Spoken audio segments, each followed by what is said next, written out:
주전 587년, 주님이 이 땅에 오시기 587년에 유다가 마지막으로 바벨론에 의하여 침공에 완전히 무너집니다. 그리고 바벨론은 바사 제국에 무너지고, 바사는 헬라에 무너지고, 헬라는 로마에 무너져서 예수님이 오셨을 당시에도 이스라엘은 로마의 지배를 받은 것입니다. 수백 년 동안 이스라엘 백성들이 100년도 아니고 무려 500여 년이 넘도록 이스라엘은 속국으로, 노예로 산 것입니다. 그런데 이스라엘 백성들이 1945년도에, 그러니까 우리가 일제 압제에서 해방될 때 이스라엘이 가자 지구, 지금 그 이스라엘 땅에 우리나라 경상북도 3분의 1밖에 안 되는 작은 땅에다가 그 유대인들이 나라를 다시 세우고 이스라엘을 회복시킨 거예요. 그런데 여러분, 인구적으로도 우리의 10분의 1도 안 되는 그 이스라엘 땅, 지난번 제 그 이스라엘 교회에서 목회하는 그 목사님에게 지금 이스라엘 인구가 얼마나 되느냐 그랬더니 이스라엘 땅에 사는 이스라엘의 인구는 약 250만 명 정도 된답니다. 우리는 5천만입니다. 그러니 우리의 20분의 1밖에 안 되는 그 인구가 놀랍게도 세계 증권이나 무역이나 문화나 모든 곳에서 그 유대인들이 세계를 주름잡고 있는 거예요. 제가 중국 땅을 방문했을 때도 와, 대륙은 대륙이다. 우리 조상들이나 선배들이나 학자들이 대한민국이 이렇게 넓은 영토를 가지고 있었다면 세계 가운데 강대한 나라가 될 수 있었을 텐데, 제가 미국에 여러 번 집회 가서도 미국 땅이 여러분 우리나라의 52배 정도 되는 어마어마한 땅이고, 그 가이드의 설명을 들으니까 미국 땅이 아직 개발하지 않고 자연 그대로 있는 땅이 98%, 도시를 만들고 사람들이 밭을 일구고 공장을 세우고 했던 땅은 불과 1.8%. 우리나라는 개발한 땅이 무려 48%입니다. 그러니까 52%가 자연산 그대로 있는 상황이죠. 아마 지금은 더 많이 개발했을 것 같아요. 그런 미국 땅이 전 세계를 주름잡고 있습니다. 이번 일본이 아베가 우리에게 무역 보복을 행해왔습니다. 그래서 우리 기업이 지금 비상이 걸렸고, 대한민국 국민들이 일본 상품들을 불매 운동하고 일본으로 여행을 가려고 했던 사람이 70%가 그 여행을 취소해서 일본으로 가는 비행기가 오늘부터 취소되기 시작했다는 거예요.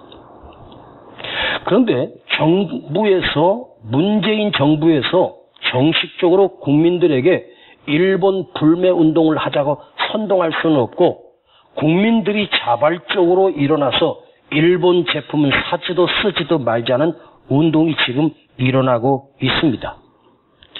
물론 이 결과가 어떻게 될지는 아무도 알 수 없지만, 그들이 우리를 36년을 지배하고 우리 젊은 청년들을 자기들 기업에 데려가서 수십 년을 부려먹고 인건비 한 푼 주지 않고 공짜로 노동을 착취해서 그 할아버지 되신 분들 다 돌아가시고 몇 명 남지 않은 분들이 끝까지 재판을 해서 한국 법원에서 일본이 보상하라는 재판 결과가 나왔습니다. 그러나 세계적으로는 아무 효력이 없어요. 그것 때문에 감정으로 일본의 아베가 정치에 이용해서 지금 우리 한국에 수출하는 반도체를 만드는 핵심 부품 3가지를 한국에게는 팔지 않겠다는 거죠. 그야말로 누가 봐도 세계적인 무역 질서를 흐트러뜨리는 악랄한 수법인 것을 누구나 다 알고 있습니다. 그러니까 우리가 일본 상품은 구매하지도 말고 사지도 말자. 지금 불매 운동이 일어나고 있습니다. 이 현상을 보면서 미국도 침묵하고 있고 중국도 침묵하고 있고 전 세계가 간섭을 못하는 거죠. 만일 여러분 우리 대한민국이 미국같이 강대한 나라였다면 우리 대한민국을 감히 일본이 건드릴 수 있겠습니까? 만일 우리나라가 중국처럼 거대한 땅을 가지고 힘이 있는 나라라면 일본이 감히 중국같이 거대한 나라를 건드릴 수 있겠습니까? 아베가 트럼프를 만났을 때 굽신거리는 걸 뉴스를 통해서 수도 없이 보았습니다. 시진핑 앞에서 기가 죽어가지고 있는 아베의 모습을 보았습니다. 유독 대한민국만큼을 자기 속국이라고 아직도 여기고 있고 중국은 언제든지 대한민국을 삼킬 수 있는 기회를 허심탄탄 노리고 있는 이 시대를 살아가고 있어요. 그런데 유대인들이 수백 년 동안 노예 속국이었던 그 이스라엘 나라가 왜 전 세계가 미국도 이스라엘을 건드릴 수 없는 막강한 힘을 가지고 있느냐는 거죠. 그거 저는 하나님께서 이스라엘 백성들에게 아브라함 때부터 내 민족을 세계 민족 위에 뛰어나게 하리라. 더 중요한 건 유대인들은 공부를 많이 한 것이 아니라 어렸을 때부터 성경을 읽고 암송하고 말씀을 지키며 살아갑니다. 하나님의 말씀을 지표로 삼고 하나님의 말씀을 알고 깨닫고 그것을 붙들고 사는 유대인들이 세계 가운데 나라는 조그맣고 우리나라의 땅으로 비교하면 10분의 1도 안 되는 그 작은 땅이고 인구로 따지면 20분의 1도 안 되는 이스라엘이 이런 힘이 있는 세계적인 국가가 될 수 있는 이유는 무엇일까? 여러분 미국의 달러를 누가 만드는지 아십니까? 미국 정부에서 미국 은행에서 만드는 게 아니고 KRF라고 하는 유대인들이 만든 단체에서 달러를 제조해요. 만일 그들이 달러를 가지고 조금이라도 장난을 치게 되면 미국은 경제가 망할 정도로 유대인들의 힘이 막강한 힘을 가지고 있습니다. 나는 이스라엘이 이렇게 작지만 세계 가운데 아무도 건드릴 수 없는 여러분 중동의 가자 지구에 심심하면 전쟁이 일어납니다. 그런데 아랍권에 있는 나라가 한 20개 나라가 연합군을 형성해서 이스라엘과 전쟁을 벌인다고 해보십시다. 누가 이길 것 같습니까? 여러분 아랍권이 그 장대하고 엄청난 땅을 가지고 인구가 훨씬 더 많아요. 인구로 따지면 이스라엘의 250만 명하고 아랍권 전체 인구를 따지면 17억 정도 되는 인구입니다. 그 17억 되는 인구가 250만하고 싸운다고 하면 누가 이길 것 같습니까? 아랍연합군이 반드시 이길 것 같지만 절대로 이스라엘을 못 이긴다는 거예요. 이스라엘을 못 이긴대요. 이스라엘은 300 가지고 13만 5천을 이긴 하나님이 역사하는 나라예요. 그런데 지금도 하나님이 그렇게 하실까? 저는 그렇지 않다고 생각을 해요. 그런데 이스라엘이 이렇게 강대한 나라가 될 수 있었던 힘은 뭐냐? 그 속에 살아있는 하나님의 정신이 살아있어요. 정신이 살아있는 사람. 제가 가끔 청년들에게 강조하고 우리 성도들에게 강조하지만 그 사람 속에 무엇이 들어있느냐? 그 정신과 생각이 무엇이 들어있냐가 그 사람인 거거든요. 희미해가지고 아무 생각 없이 그저 하루하루 살아가고 될 대로 되라식으로 흥망 하루 벌어서 하루 먹고 살고 저축할 줄도 모르고 아낄 줄도 모르고 그냥 있으면 쓰고 없으면 굶고. 예? 주일날 오후인데 제가 설교하고 있는데 어떤 남자 하나가 저기 쑥 들어오더니 씩 한 바퀴 돌더니 나를 쳐다보고 지나가더라고요.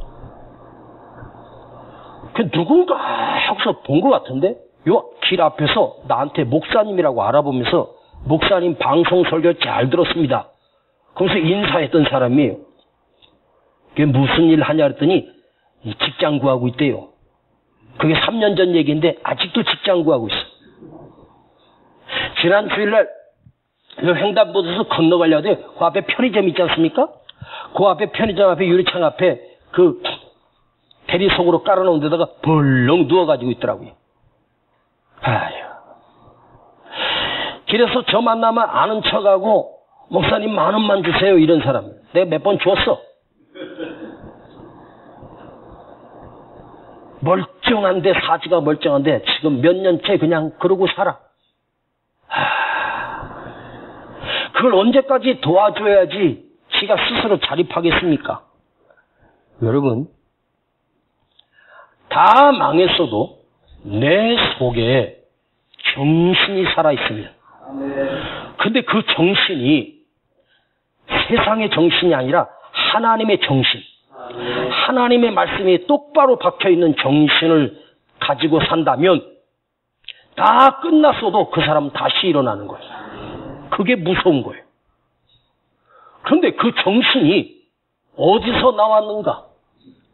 아브라함 시대부터 오늘 모세까지 오늘 지도자 모세를 통해서 우리가 이걸 만나게 됩니다. 자, 모세는 태어나서 죽을 운명으로 태어났습니다. 바로는 히브리인들 가운데 산의 아이가 나면 산파들에게 목졸라 죽이라고 명령을 내렸습니다. 모세가 태어나면 죽어야 되는 운명으로 태어났어요. 근데 모세 엄마는 모세를 죽일 수가 없어서 석 달을 길리우다가 아이 소리가 커지니까 발각될까봐 갈대로 상자를 만들어 임시로 물만 새지 않게 잠깐 해놓고 그 갈대 상자에 석 달 된 모세를 나일강에 내려놓게 됩니다.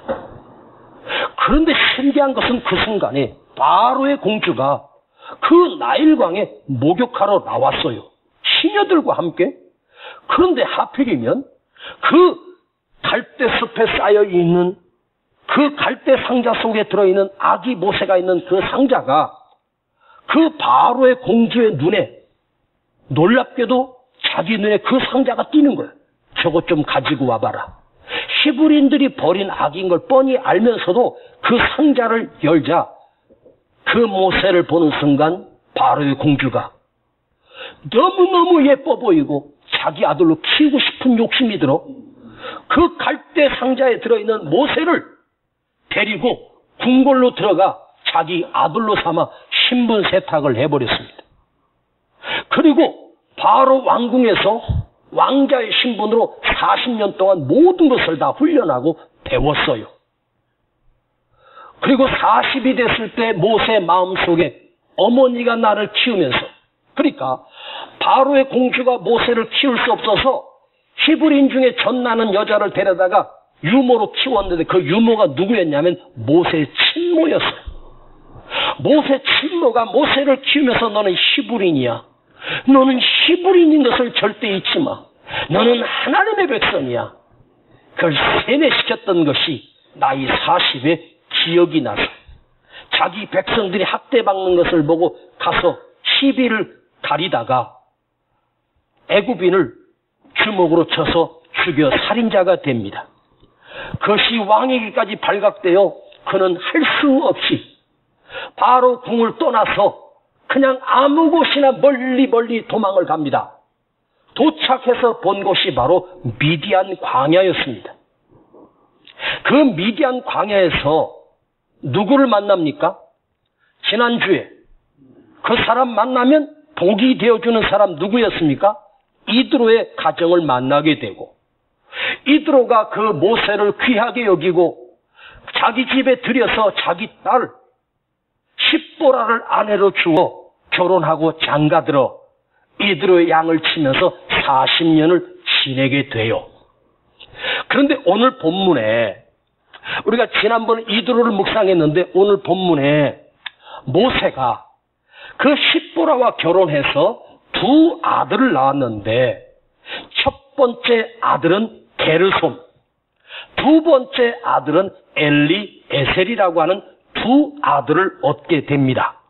자, 그런데 여기서 모세의 놀라운 신앙을 발견할 수 있습니다. 첫 번째 낳은 아들의 이름이 게르솜이에요. 이름이 뭐라고요? 게르솜. 너는 나그네란다. 아들아, 내가 너의 이름을 게르솜이라고 붙일게. 세상의 아버지가 첫 번째 아들을 낳고 큰 이름, 귀한 이름, 성공할 이름을 붙여주지 않고 게르솜이라고 붙이는 아버지가 어디 있겠습니까? 너는 나그네란다. 아무것도 없는 빈손으로 살아라, 그 뜻 아니에요? 너는 나그네처럼 살아라, 그렇게 이름을 붙였겠습니까? 모세가 첫 번째 아들을 낳고 자기 신세, 자기 환경을 탓하면서 나는 나그네야, 빈손 털털이야, 이렇게 지은 것이 아니에요. 왕궁에서 40년을 그야말로 애굽의 왕자로 살았던 그 신분이 하루아침에 빈털터리가 되고 빈손이 되어 이 미디안 광야에서 목동으로 살던 모세가 첫 번째 아들을 낳고 깨달은 것이 있어요. 하나님을 향한 신앙 고백으로 그 이름을 게르솜이라고 붙여요. 너는 나그네다. 그 첫 번째 아들을 가슴에 안고 모세가 게르솜아 게르솜아 부를 때마다 나는 나그네구나. 빈손인 나그네구나. 그냥 어디서 왔는지 어디서 가는지 모르고 떠나는 인생 나그네구나. 와, 이 모세가 그 아들의 이름을 게르솜이라고 붙이면서 자기 삶을 돌아보면서 모세가 자기 삶에 깨달은 신앙 간증이 바로 인생은 나그네구나. 여러분, 천하를 호령하는 황제라도 게르솜입니다. 이 세상에 가진 것 아무것도 없이 처참하고 비참한 인생, 광야에 사는 인생 또한 게르솜일 수밖에 없습니다. 저와 더불어 우리 모두는 게르솜의 인생이에요. 나그네입니다. 빈손 털털이, 빈 털털이, 아무것도 가진 것 같지만 아무것도 아닌 나그네 삶을 우리는 살고 있습니다. 인생살이, 세상살이 영원한 사람이 어디 있겠습니까? 다 왔다가 다 가야 하는 것이 우리의 인생입니다. 그것을 모세가 나이 40을 넘어서 깨닫게 되고, 아하, 내 삶은 아무것도 아니구나. 내가 권력을 붙들어 봤지만 나그네 인생이구나. 가진 자도 못 가진 자도 다 나그네구나. 이걸 모세가 깨달았어요. 그런데 이게 얼마나 큰 축복인지 아십니까? 자기 삶이 나그네라고 하는 사실을 처절하게 깨달았다는 게 얼마나 큰 축복입니까? 그리고 이어서 두 번째 아들을 또 낳아서 두 번째 아들의 이름을 이번에는 게르솜이라고 붙이지 않고 엘리에셀이라고 붙였습니다. 두 번째 아들 이름은 엘리에셀. 엘리, 하나님이 에셀, 도우신다. 하나님이 함께 하신다.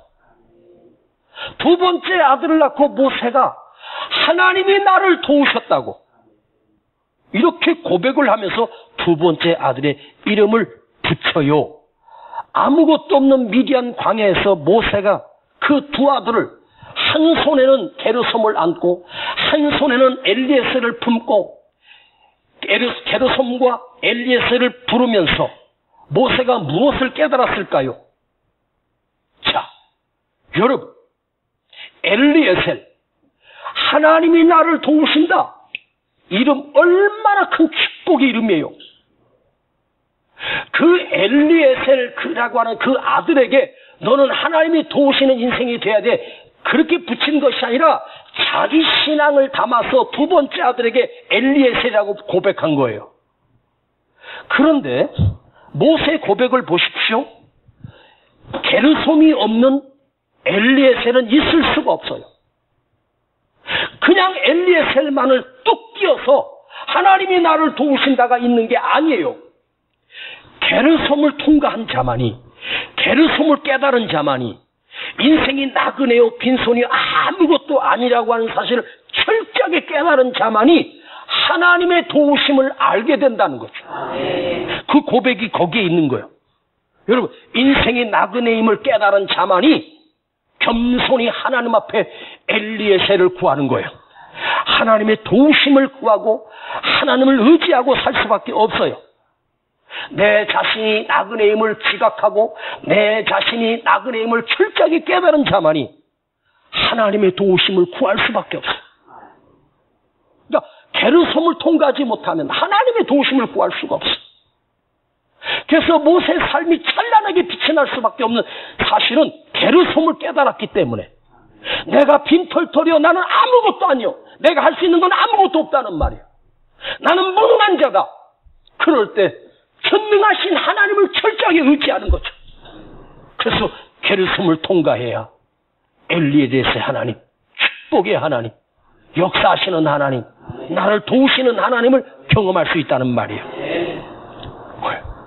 오늘 우리가 이것을 모세가 고백했던 이 모세의 고백을 옆에서 보고 훌륭하구나가 아니라 우리 삶에도 엘리에셀을 노래하며 그 엘리에셀을 경험한 인생만이 내 힘으로는 아무것도 할 수 없음을 깨달은 자만이 하나님의 도우심을 구할 수밖에 없는 거죠. 여러분, 하나님이 아브라함을 택하시고 부르셔서 아브라함이 하나님께 제사를 지낼 때 하나님께서 아브라함에게 축복하시면서 그 마지막 축복이 뭔지 아세요? 너의 후손이 이방의 객이 되겠노라. 그 하나님이 아브라함을 축복하면서 네 자손이 나그네가 되어 객이 되어야 할 것이다. 그런데 그게 놀라운 하나님의 은혜였거든요.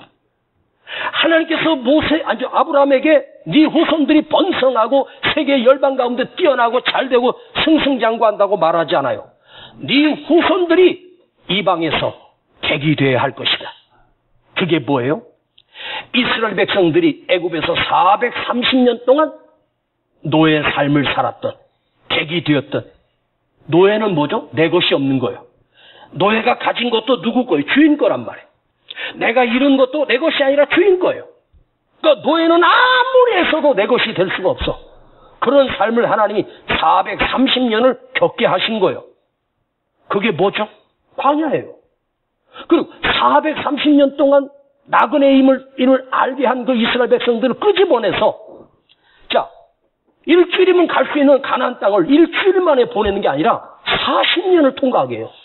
광야를 뱅뱅뱅뱅뱅 돌아. 불광야를 돌고 신광야를 돌고 또다시 돌고 계속 돌려요. 왜 하나님께서 이스라엘 백성을 40년 동안 광야를 통과하게 하셨을까요?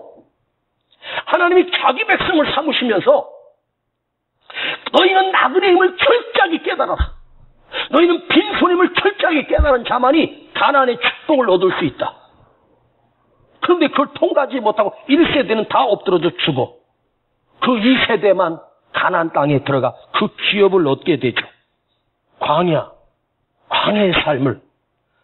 여러분, 저는요, 모세가 이스라엘 백성들을 왜 하나님께서 이스라엘 백성들에게 모세를 지도자로 세우셨을까 곰곰이 생각해 봤어요. 광야를 통과한 자만이 광야를 통과시킬 수 있다. 모세 자신이 미디안 광야에서 40년 동안 목동 양치기로 하나님이 단련하시고 훈련시킴으로 통해서 그가 지도자가 되어 그 이스라엘 백성을 40년을 인도할 수 있는 그 능력, 그 지도력이 내가 경험한 광야를 통해서 이스라엘 백성을 이끌 수 있는 능력이 거기서 나오지 않았을까? 자, 모세 특징을 한번 보세요. 이스라엘 백성들이 물이 없어서, 이스라엘 백성들이 먹을 것이 없어서, 이스라엘 백성들이 광야 길이 너무 힘들어서 모세를 향하여 원망하고 부르짖을 때마다, 홍해 앞에 있을 때마다, 위기 앞에 있을 때마다 모세 습관이 있어. 위를 보는 사람이 돼요. 여러분, 다윗은 블레셋이 쳐들어오거나 나라가 큰 위기 속에 빠졌을 때마다 다윗은 어디를 봐요? 위를 봐요. 하나님을 봐요. 그리고 하나님께 물어요. 올라가니까 싸울까요? 도망갈까요? 나가서 싸우라. 얼마를 데리고 갈까요? 전부를 다 데리고 가라. 하나님이 다윗에게 다 알려줘. 왜 다윗이 그 나라의 위기 때마다 위를 보고 하나님께 물을 수 있는 능력이 어디 있었을까요? 자신이 사울에게 17년을 쫓겨다니는 그 광야의 삶을 통과한 자만은 하나님을 바라보게 되는 거예요.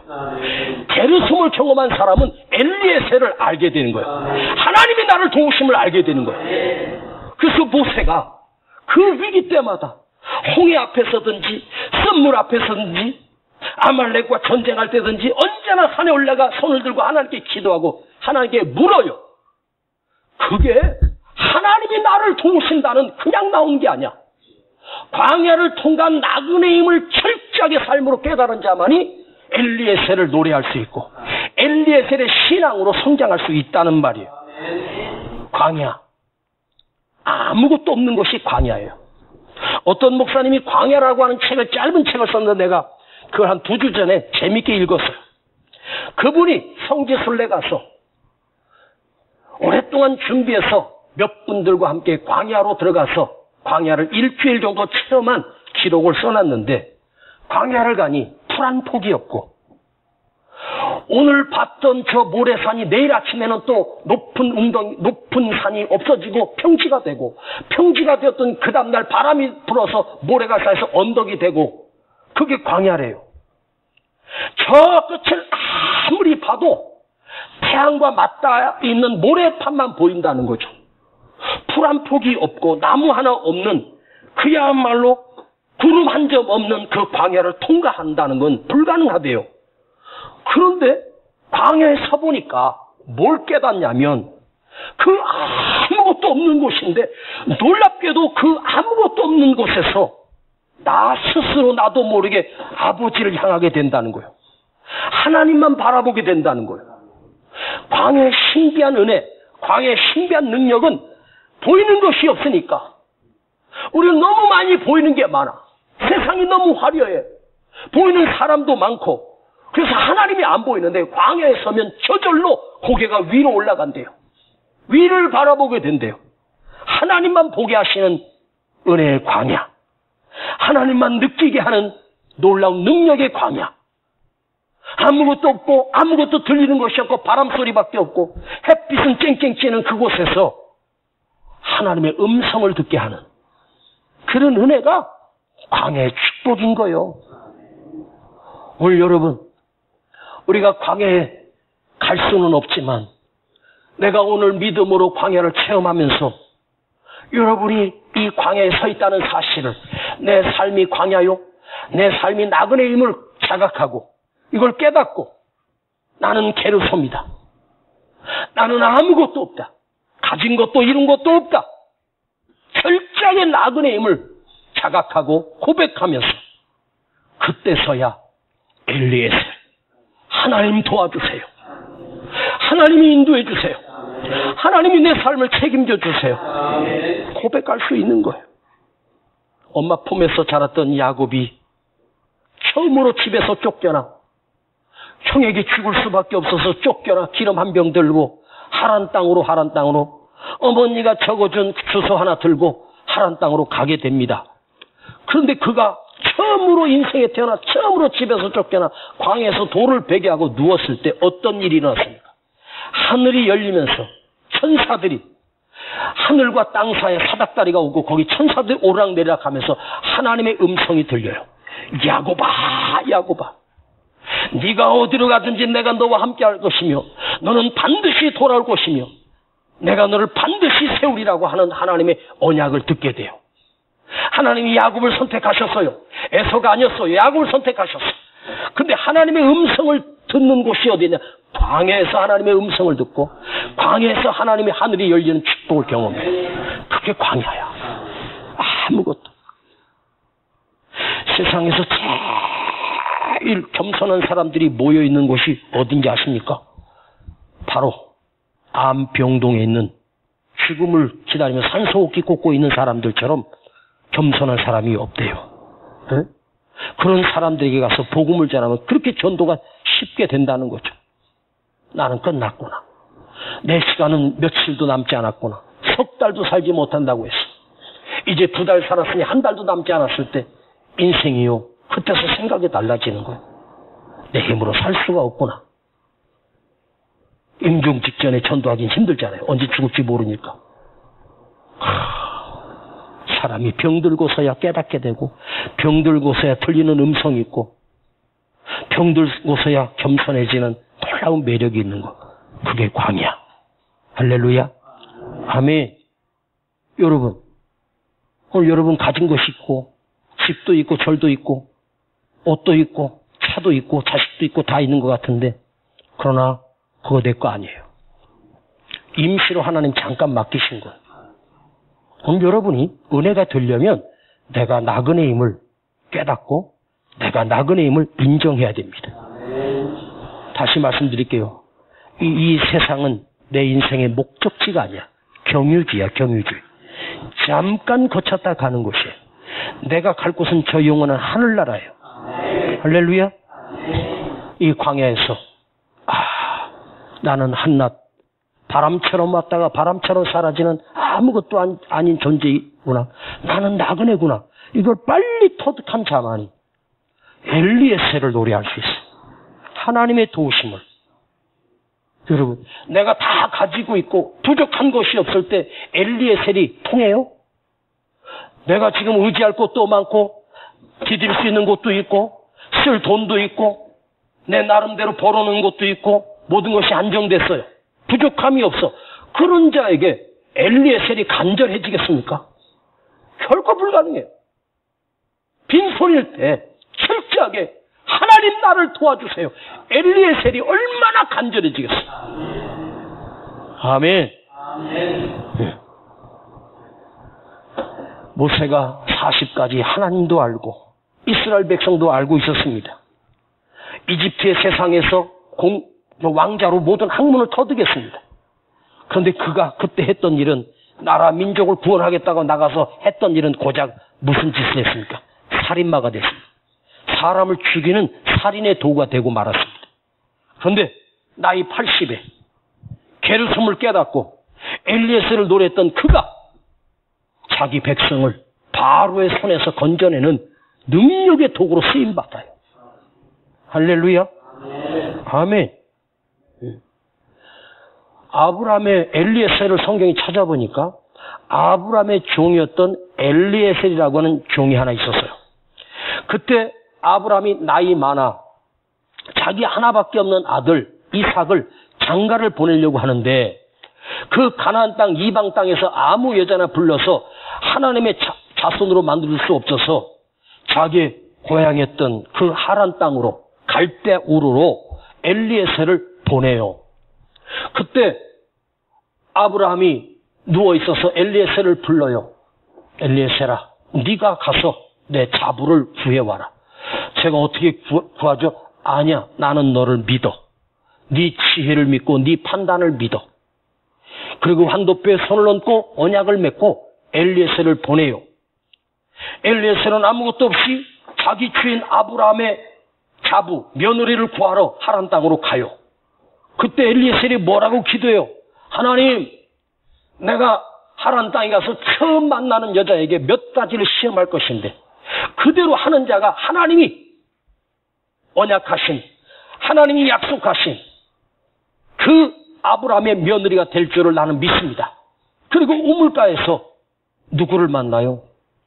응? 이삭의 아내가 누구죠? 에? 리브가. 그 여자를 거기서 만나고 그 가정도 그를 며느리로 보내게 되고, 그런데 그 엘리에셀이 이름이 아브라함이 지으면서 너는 노예가 아니라 엘리에셀이야. 하나님이 너를 도우신다. 하나님이 너와 함께 하신다. 네 생각을 믿으며 네 판단을 나는 믿는다. 그게 엘리에셀이었어요. 그걸 믿었던 아브라함도 대단하지 않습니까? 그 주인의 믿음을 믿고 갔던 엘리에셀도 대단하지 않습니까? 여러분, 오늘 우리는 나그네입니다. 내 것 아무것도 없습니다. 자, 여러분 남은 생명도 건강도 잠깐 빌려 쓰는 거예요. 인생의 모든 것은 빌려 쓰는 거예요. 하나님의 시간 안에서만 쓰다가 우리는 가야 되는 나그네입니다. 두 번째 엘리에셀은 하나님이 도우신다는 또 다른 의미가 있는데 그 말은 하나님이 만들어 가신다. 하나님이 다루어 가신다. 하나님이 나를 훈련시키신다는 뜻이 있어요. 그게 엘리에셀이에요. 자, 잠언 20장 21절에 이런 말씀이 나와요. 처음 속히 잡은 산업은 마침내 복이 되지 못하느니라. 이 말을 다른 성경으로 봤더니 새로운 성경 번역이 이렇게 처음부터 빨리 모은 성공은 행복하게 끝을 맺지 못하느니라. 빨리 성공하고 빨리 이룬 산업.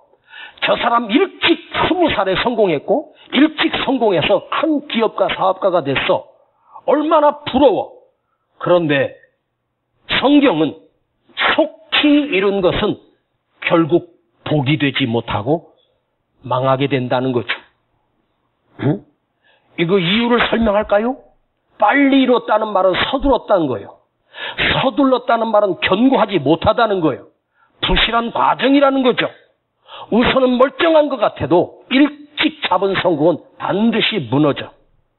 두 번째로 일찍 성공한 사람은 남보다 빨리 성장했기 때문에 그 안에 원튼 원치 않든 교만이 사로잡아요. 교만은 패망의 선봉이지 않습니까? 자만하고 교만합니다. 그래서 다른 사람의 말을 절대로 안 들어. 네가 나를 갖다 훈계해? 내가 이렇게 일찍 성공했는데? 그래서 자기 도취에 빠져 결국 그 사람은 망하게 된다는 말이에요. 즉 과정이 없는 인생은, 고난의 광야를 경험하지 못한 사람은 일찍 성공하는 것 같아도 그 성공은 영원할 수 없다는 말이에요. 할렐루야. 저는요 요즘 와서 설교를 하면서 어떤 생각을 드냐면, 제가 45쯤에 제 설교에 클라이막스였다고 생각을 했었어요. 그리고 50, 한 2, 3세까지 최고의 메시지를 가졌다고 착각을 했어요. 그런데 이제 나이 60을 넘어서 성경을 보면서 요즘 와서 깨닫는 것이 하나 있어요. 제가 성경을 지금 우리 주일날 에스더서를 지금 강의하고 있지 않습니까? 이번 주 4번째입니다. 이제 4장을 볼 건데 4장을 한번 읽어오세요. 에스더서 4장. 하만이 올라가고 이제 이스라엘이 위기를 만나는 과정을 봅니다. 그걸 가지고 설교를 할 거예요. 큰 메시지는 없는데 놀랍게도 휘몰아치는 놀라운 메시지가 그 안에 숨겨 있음을 발견하고 그걸 묵상하며 한 주간 동안 설교를 준비했어요. 그러면서 그 설교 노트를 다 완성하고 나서 제가 펜을 딱 놓으면서 제 입으로 나도 모르게 튀어나온 말이 있습니다. 여러분에게 알려드릴게요. 이제서야 보이네. 자, 목사가 요즘 와서 설교를 준비하면서 그 한 편의 설교를 완성했을 때 목사는 얼마나 짜릿하고 행복한지 아십니까? 정말 하나의 작품을 만드는 거죠. 그런데 제가 이렇게 말했어요. 이제서야 보이네. 뭐가 보여? 성경이 조금 보여. 전에는 보이는 게 아니었어. 그게 아는 게 아니었어. 나이 60이 넘어서 보니 이제서 메시지가 조금씩 보이기 시작하는 거예요. 나그네 삶이 길수록, 모세의 나그네 삶이 40년이나 됐어요. 근데 모세가 이스라엘 백성 40년을 인도했어요. 그 광야 40년에 인도하는 그 놀라운 능력이 그 미디안 광야 40년의 삶이 축적돼서 나온 거예요. 이제서야 조금 보이기 시작해. 응? 물론 목사님의 설교를 예전부터 들었던 사람은 참 옛날 좋았다고 그렇게 쉽게 말할지 모르지만 뭔가 아는 사람은 아마 이렇게 생각할지도 몰라. 요즘 목사님 올해 들어와서 말씀이 달라졌어. 설교가 깊어진 것 같아. 어떻게 이런 말씀을 강단에서 선포할 수 있을까? 이렇게 생각하는 분들은 귀가 열린 사람입니다. 내가 말했어요. 이제 보이네. 내가 40에 보였으면 얼마나 좋았을까? 50에 보였으면 얼마나 좋았을까? 근데 이제 와서 조금 보여. 조금 보여. 많이 보이는 게 아니라 조금 보여. 살짝 보여줘, 하나님이. 제 기억력도 가물가물하고 50대 기억력과 40대 기억력, 30대 기억력이 어떻게 비교되겠습니까? 조금 전에 생각했더니 금방금방 잊어버려요. 그런데 광야의 20년, 광야의 40년 인생을 살아보면서 게르솜을 알고 나니까 바닥임을 경험하고 조금씩 연단을 통해서 이제서야 조금씩 하나님이 보여주시고, 오늘 이 밤에 여러분들은 이렇게 속으로 혼잣말로 속삭여 보세요. 이제서야 들리네. 응? 이제서야 말씀이 조금 들리네. 여러분, 빨리 성공하고 싶은 게 성공이 아니에요. 하나님은 인내를 요구하고 과정을 통과하게 하는 거예요. 아셨습니까? 응? 그는 태어난 지 석 달 만에 하루아침에 신분이 상승해서 그의 인생은 출세가도를 달리는 것처럼 보여졌어요. 그러나 살인자가 되고 쫓겨나고 도망자가 됐을 때 그 광야에서 아마 그 십보라하고 결혼하고 아들을 낳았을 때쯤 되면 41, 45. 그런데 놀라운 사실은 인생 45세에, 인생 43세쯤 됐을 때 모세가 이걸 깨달았다니, 이야, 대단하다. 요즘 나이 40은 40이 아니에요. 제가 볼 때 40 정도 됐다 그러면 자기는 내 나이가 40이라고 할지 몰라도 제가 볼 때 40된 젊은 사람들을 보면 아직도 멀어 보여요. 예. 근데 나이가 50이 넘고 60이 다 돼가는데도 지가 게르솜임을 모르고 뭔가 아직도 이룰 수 있다고 발버둥 치고 있으면 죽을 때까지도 게르솜을 깨닫지 못하다가 인생 끝나버리는 거예요. 여러분, 엘리에셀이 얼마나 축복인가. 하나님이 나를 도우신다. 그런데 하나님이 나를 도우시는 능력과 역사는 그냥 이루어진 게 아니라 그걸 게르솜임을 처절하게 깨달아야 엘리에셀을 만나게 된 축복을 경험하게 돼. 할렐루야. 아멘. 나는 모세의 인생 가운데 최고의 축복은 이 게르솜을 통과한 사람, 게르솜을 경험한 사람. 자, 모세가 43세나 45세 사이에 그 게르솜을 낳고 엘리에셀을 낳았다고 쳐봅시다. 그렇다고 하나님께서 45세에 하나님께서 모세를 불러가지고 너 애굽에 가서 내 백성을 구하라고 하지 않아요. 45세에 게르솜을 낳았다고 계산해 보시면 35년 뒤에서야 나이 80이 됐을 때 하나님께서 더 숙성시켜서 깨달았지만 더 숙성시켜서 하나님이 부르시지 않습니까? 예. 많은 사람들이 이 게르솜을 모른 채 인생을 산다는 거죠. 지가 나그네 힘을 모르고 산다는 거예요. 뭔가 잡을 게 있고 뭔가 이룰 게 있다고 착각합니다. 그래서 나이 60이 되고 70이 되고 80쯤 돼서 죽을 때쯤 돼서 그때 가서 빈손을 놓으면서 나는 게르솜이구나. 예? 뭐 이렇게 잘났다고. 한 두세 주 전인가?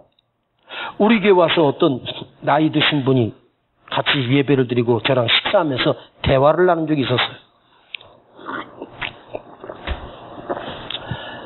제가 그분의 연세는 물어보지 않았는데 얼굴 모습을 통해서 80이 다 되어 간다고 느꼈습니다. 그분 스스로도 이제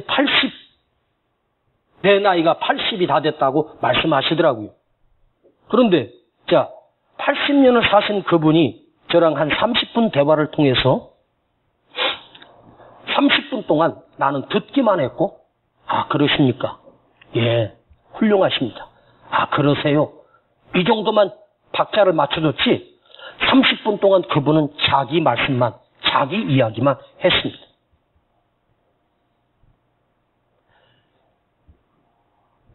보니까 성남에 모르는 교회가 없고 모르는 목사가 없어. 네? 자기가 최고고 자기가 아는 게 다고, 그리고 뭐도 틀렸고 그러시더라고요.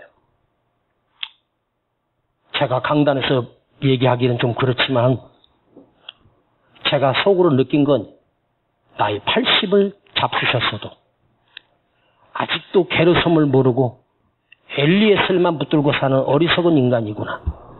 예? 여러분, 아직도 여러분이 뭔가 이룰 수 있다고 착각하지 마십시오. 내가 게르솜을 철저하게 고백하고 철저하게 발견할 수 있는 밤 되기를 축복합니다. 예.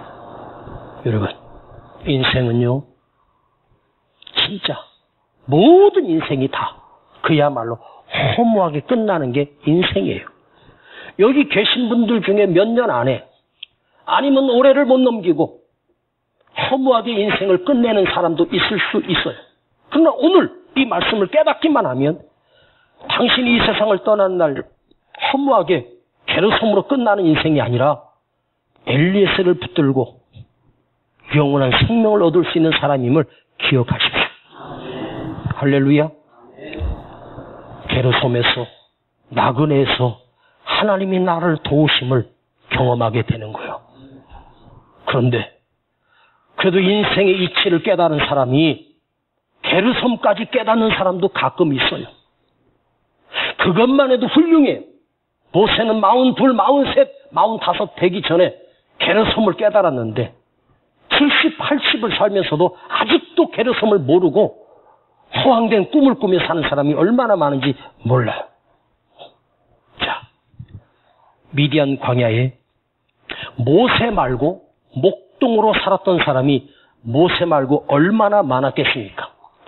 수많은 목동들이 모세처럼 목동으로 양을 이끌고 이리저리 풀 있는 곳으로 지나가는 목동으로 살다가 삶을 끝낸 사람이 수도 없이 많았을 것입니다. 미디안 광야뿐만 아니라 수많은 광야에서. 그런데 그 사람들은 이슬처럼 이름도 없이 사라져버렸어. 그런데 모세만이 하나님이 오늘날 우리에게 찬란히 빛이 나는 하나님의 생명으로 영적인 지도자로 우뚝 세우셔서 백성을 이끌고 그 발 앞에 가서 하나님께서 심판하신다고, 하나님이 명령하셨다고 감히 외칠 수 있는 그 용기, 그 담대함, 그 보잘것없는 지팡이 하나로 하나님 10가지 능력을 행하시고 그 아무것도 없는 광야를 이스라엘 백성을 이끌고 갈 수 있는 그 지도력은 바로 이 광야에서 엘리에셀을 게르솜을 깨닫고 엘리에셀을 노래했던 모세만이 그런 위대한 지도자로 쓰임받을 수 있었습니다. 오늘 사랑하는 우리 성도, 우리가 처절하게 게르솜을 깨닫고 그 게르솜에서 빈손인 걸 깨닫고 하나님의 도심을 처절하게 구하는 자는 하나님께서 여러분이 아직 늦지 않았습니다. 이슬처럼 사라지는 험한 인생으로 끝나는 인생이 하나님의 손에 붙들려 쓰임받는 인생으로 하나님이 나를 다듬어 가시고 단련시키시고 멋지게 사용하시고 크게 하면 생명의 도구로, 나를 생명의 도구로 쓰임받는 사람이 될 줄로 믿습니다. 아버지 하나님 감사합니다. 오늘 또다시 이 말씀을 4년 만에 우리 성도들과 또 나누게 하심을 감사드립니다. 아버지 하나님, 오늘 게르솜임을 내가 인지하고 게르솜임을 내가 알고 또 내 입술에서 하나님 나를 도와달라고 하나님의 도우심을 구할 수 있는 모세의 그 신앙과 모세의 그 영성을 우리가 깨닫게 하시고 배우게 하시며 알게 하셔서 주여 주의 도우심을 구합니다. 주님 도와주시옵소서. 예수님의 이름으로 기도하옵나이다. 아멘. 무엇과도 주님을 바꾸지 않으리. 다른 어떤 은혜 구하 구하지 않으리. 오직 주님만이 내 삶의 도움이시니 주의 얼굴 보기 원합니다. 한 번만 더. 나 무엇 가도 주님을 바꾸지 않으리. 다른 어떤 은혜 구하지 않으리. 주님만이 내 삶의 도움이시니 주의 얼굴 보기 원합니다. 주님 사랑해요.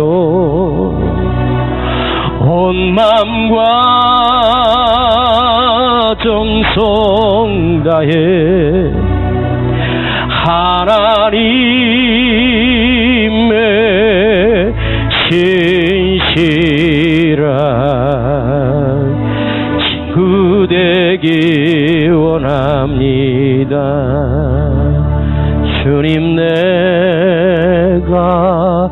여기 사오니 나를 보내소서.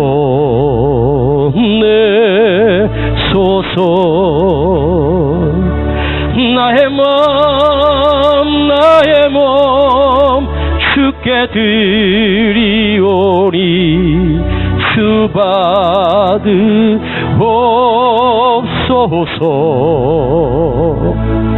주님 내가 여기 사오니 나를 써 주소서. 가진 것 모두 다 주께 드리오니 주 받으옵소서.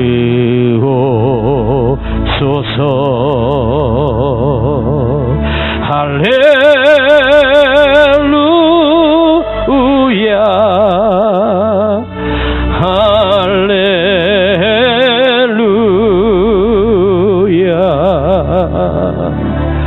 할렐루야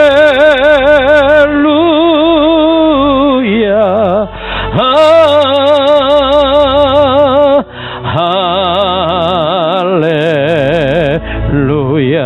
한 번 더. 주님 내가 여기 사오니 나를 보내소서.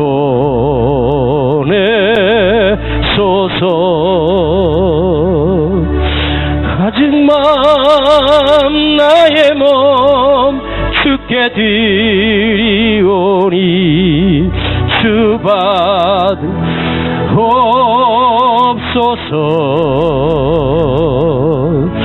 주님 내가 여기 사오니 나를 써 주소서. 나의 마음 모두 다 주께 드리오니 주 받으옵소서.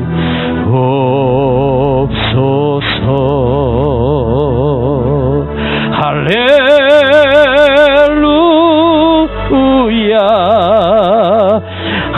할렐루야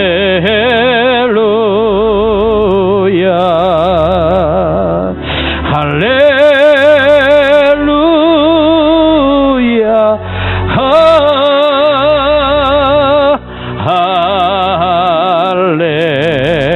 할렐루야. 우리 시간 하나님 앞에 기도합니다. 아버지, 오늘 이 말씀을 듣고 내 삶이 게르솜임을 내가 고백합니다. 가진 것 없습니다. 생명도 내 것 아닙니다. 내 삶도 주님의 것입니다. 내 주님 하나님 나를 도우소서. 하나님 앞에 쓰임받는 인생 되기를 원합니다. 모세처럼.